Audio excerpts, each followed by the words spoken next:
दोस्तों, हम अरावली पर्वतमाला की बात करें उससे पहले आप कल्पना करो कि आपकी कॉलोनी में एक पार्क है और उस पार्क में घास की लंबाई 2 इंच से कम है और सरकार इसे पार्क मानने से मना कर देती है और घोषणा करती है आज से इस पार्क को कूड़ादान घोषित किया जाता है। आपको कैसा लगेगा? आप कहोगे क्या बकवास। और यही आज अरावली के साथ हो रहा है। सुप्रीम कोर्ट की एक टेक्निकल कमेटी की रिपोर्ट के आधार पर कहा गया अरावली पर्वत सिर्फ उन्हें माना जाएगा जिनकी ऊंचाई 100 मीटर है। अब आप पूछोगे इन्होंने अरावली पर्वत मानने के लिए 100 मीटर की ऊंचाई क्यों ली, 90 मीटर क्यों नहीं लिया या 110 मीटर इन्होंने क्यों नहीं लिया? इन सब चीजों का कोई वैज्ञानिक आधार नहीं है, बल्कि ये नंबर इनका सुविधाजनक है क्योंकि अरावली पर्वत की 90% पहाड़ियां इस ऊंचाई से नीचे आती है। 90% पहाड़ियां ऐसी है जिनकी ऊंचाई 100 मीटर नहीं है। राजस्थान के 15 जिलों में 12,000 से ज्यादा छोटी पहाड़ियां है जिनकी ऊंचाई 100 मीटर नहीं है। अगर 100 मीटर का नियम लागू हो गया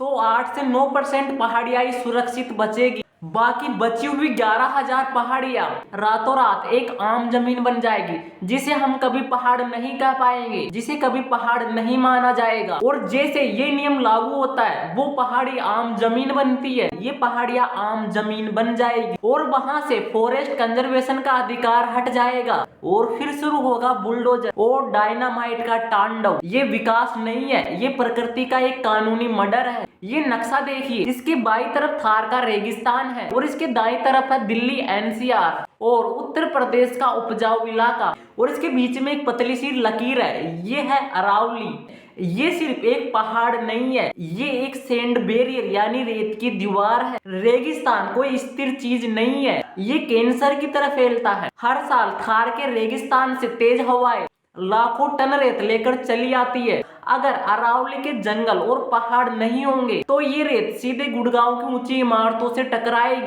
वैज्ञानिकों का मानना है अगले 20 से 30 सालों में दिल्ली का मौसम जैसलमेर जैसा हो सकता है। क्या आप कल्पना कर सकते हो? जून की गर्मी में दिल्ली में धूल के बवंडर चल रहे होंगे। इतना ही नहीं, अरावली पर्वत माइक्रो क्लाइमेट को कंट्रोल करती है। ये पहाड़ नमी सोखते हैं जिससे आसपास का तापमान 2 से 3 डिग्री कम होता है। अगर सरकार के द्वारा ये पत्थर भी हटा दिए गए तो दिल्ली एनसीआर एक हीट आइलैंड बन जाएगा। आप एक एयर कंडीशनर तो लगा लेंगे लेकिन बाहर निकलने पर आपको हवा झुलसा देगी। अब आपका और सबसे बड़ा सवाल है, ये सब किसके लिए हो रहा है? आखिर सरकार को क्या चाहिए? आखिर इन पहाड़ियों से सरकार को क्या लेना देना है? क्यों सरकार इन पहाड़ियों को खत्म करना चाहती है? देखो, ये सवाल तो सबसे बड़ा है लेकिन इसका आंसर बहुत सीधा है, सब पैसों के लिए। Follow the money. ये सब पैसों के लिए हो रहा है। दोस्तों, आपको पता है भारत में कंस्ट्रक्शन और रियल एस्टेट का बाजार खरबों रुपयों का है। लोगों को बड़ी बड़ी बिल्डिंग्स बनाने के लिए क्या चाहिए? पत्थर, बजरी, रोड़ी।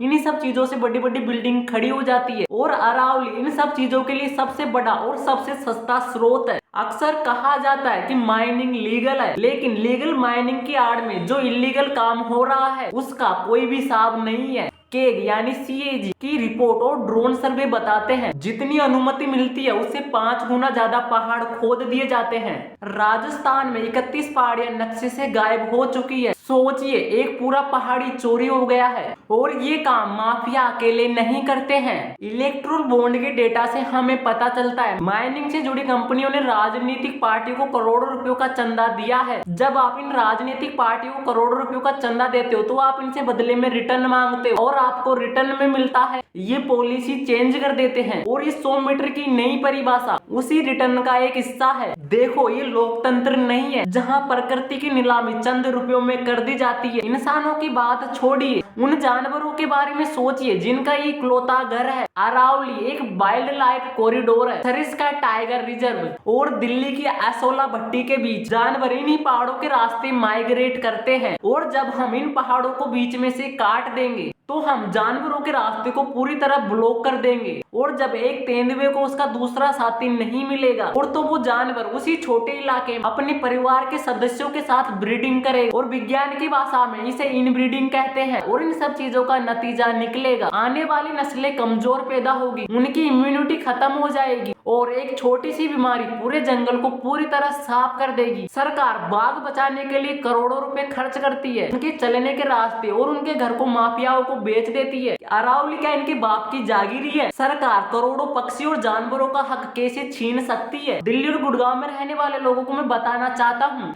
क्या आपको पता है आपका पानी कहाँ से आता है? अरावली का एक ग्लोबल स्पंज, इनकी चट्टानों में जो दरारें हैं वो बारिश के पानी को जमीन के अंदर पहुंचाती है। आज गुड़गांव का ग्राउंड वाटर लेवल कितने नीचे तक गिर चुका है। अगर अरावली के पहाड़ नहीं होंगे तो ये पानी और भी नीचे गिर जाएगा। सरकार वहां पर टाउनशिप बनाना चाहती है। कंक्रीट की सड़कों पर पानी कभी भी जमीन के अंदर नहीं जाएगा और वो पानी सिर्फ बहकर नालों में चला जाता है। सच में हम एक ऐसे भविष्य की ओर बढ़ रहे हैं जहाँ पर फ्लैट्स तो करोड़ों रुपयों का होगा लेकिन वहां के नलों में पानी नहीं आएगा। तो आप क्या पियोगे, पैसा या माइनिंग का पत्थर? बिना अरावली पर्वत के उत्तर भारत एक वाटर डेड जोन बन जाएगा। क्या ये सरकार वाकई इतनी अंधी हो चुकी? आने वाली पीढ़ी को हम एक प्यासा देश देकर जाएंगे। अरावली पर्वत के साथ जो हो रहा है वो कोई इकलौती घटना नहीं है, ये सरकार का एक टेम्पलेट है। पहले उस इलाके की सेंसिटिविटी को कम करो और फिर नियम और परिभाषाओं को पूरी तरह बदल दो और फिर विकास के नाम पर अपने दोस्त कॉर्पोरेटर माफियाओं को एंट्री दो। दोस्तों, ये पूरी तरह इलॉजिकल फ्रॉड है। अरावली को पूरी तरह टारगेट किया जा रहा है। सरकार को पता है जनता कुछ दिन तक चिल्लाएगी और फिर भूल जाएगी, लेकिन इस बार ये मामला पूरी तरह अलग है। दोस्तों, इस डॉक्यूमेंट्री वीडियो को खत्म करने से पहले मैं आपको एक बात कहना चाहूंगा। हम अक्सर कहते रहते हैं सरकार क्या कर रही है, लेकिन असली सवाल है हम क्या कर रहे हैं। हमारे संविधान की शुरुआत होती है द पीपल ऑफ इंडिया। सत्ता हमसे है, हम सत्ता से नहीं। हम सरकार को चुनते हैं, सरकार हमें नहीं चुनती। अरावली का आंदोलन अब सड़कों पर है, लोगों को जागना होगा। लेकिन क्या ये सब चीजें करना काफी होगा? हमें सिर्फ हैशटैग नहीं चलाना है, हमें सरकार से अपने प्रश्नों के जवाब चाहिए। हमें पूछना होगा पर्यावरण मंत्री भूपेंद्र यादव जी से, आप किसके मंत्री हो, जनता के हो या फिर माफियाओं के? आज हम इन चीजों पर भी नहीं बोले तो कल हमारे पास बोलने के लिए फेफड़े ही नहीं बचेंगे। अरावली को बचाना सिर्फ पर्यावरण को बचाना नहीं है बल्कि खुद को भी बचाना है। इस वीडियो को शेयर कीजिए हर उस व्यक्ति के पास जो अरावली की छाया में सोता है लेकिन उसके दर्द को नहीं जानता। आपको लगता है 100 मीटर का नियम सही है या फिर गलत? इस वीडियो को एंड करने से पहले मैं एक बात बोलना चाहता हूँ। बहुत सारे यूट्यूबर, बहुत सारे बड़े बड़े लोग हैं जो इन सब चीजों के सामने आगे खुलकर आ रहे हैं। मैंने देखा कि कई बड़े बड़े यूट्यूबर इनके लिए बोल भी नहीं रहे। कोई बात नहीं है, लेकिन पैसा फेम एक तरफ करो, इन चीजों के लिए सबको आगे आना होगा। अगर हम लोग इन चीजों में आगे नहीं आएंगे तो फिर कौन आएगा? ये सोचते हैं हमारा सही चल रहा है, हम क्यों आगे आए? सबको पता है कि ये सब चीजें गलत, लोग बोल नहीं पा रहे हैं। मैंने बहुत सारे लोग देखे हैं इंस्टाग्राम स्टोरिया लगा रहे हैं, भाई उनके लिए दिल से रिस्पेक्ट है। वो लोग कैसे खुल कर सामने आ रहे हैं, अपने विचारों को लोगों के सामने रख रहे हैं। एक बार सोचो ना, अरावली पर्वत में कितने जानवर रहते हैं। अगर इन पहाड़ों को काट कर खत्म कर दिया जाए तो क्या ये जानवर रोडों पर डोलेंगे? आप सबको इसके लिए बोलना हो। नहीं पता आपके कितने भी सब्सक्राइबर हो, कितने भी नहीं हो, आप अपनी स्टोरिया लगा, आप सब हैशटैग चलाओ, सरकार से जवाब मांगो, क्योंकि बूंद बूंद से घड़ा भरता है। जब हम सब सामने आएंगे तभी सरकार को लगेगा कि ये सब चीजें गलत हो रही है, जनता को ये सब चीजें नहीं चाहिए। सरकार ने ऐसा कभी भी काम नहीं किया है जिसमें जनता को खुशी हो। सरकार ने हर वो काम किया है जिसमें जनता को पछताना पड़ता है, सड़कों पर उतारना पड़ता है। इन चीजों में कई लोगों की जानें चली जाती है। जय हिंद, जय भारत। मिलते हैं दोस्तों अगली वीडियो में।